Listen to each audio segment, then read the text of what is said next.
Впервые за 33 года крымские татары-акъяры не смогли в мае провести памятные мероприятия по жертвам депортации из-за ограничений, введенных во время пандемии коронавируса. Это удалось сделать только сейчас. Крымские татары-акъяры решили провести вечер памяти, пусть и 3 месяца спустя, в Севастопольском центре культуры и искусств.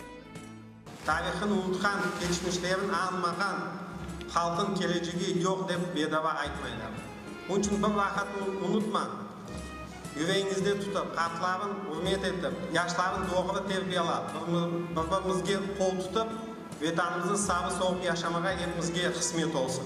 Акъяр отличается особой дружбой народов, которые вместе отмечают праздники и сочувствуют в тяжелые минуты. Только тот народ, который пережил такие жестокие испытания, сможет в полной мере объяснить своему ребенку, что такое глоток воды, что такое миска еды, что такое крыша над головой.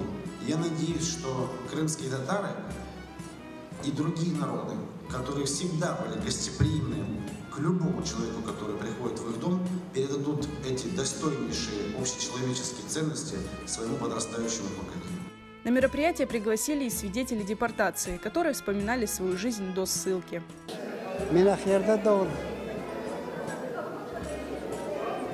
Бабам почтамта начальник связи Севастополь.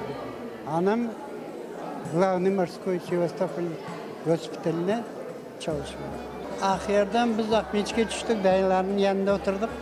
Babam da armiyaya ketken edi. Tap Venalarga çık barıp keldi. Sonradan son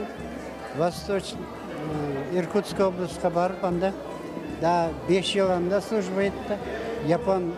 Yapon soldatların, plennilerin işe alып bardı. Андижанская областьқа түштік.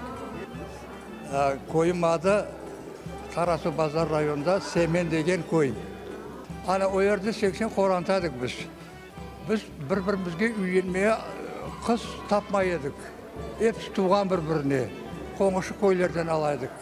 Память тех, кто погиб из-за преступной депортации, почтили молитвой и минутой молчания.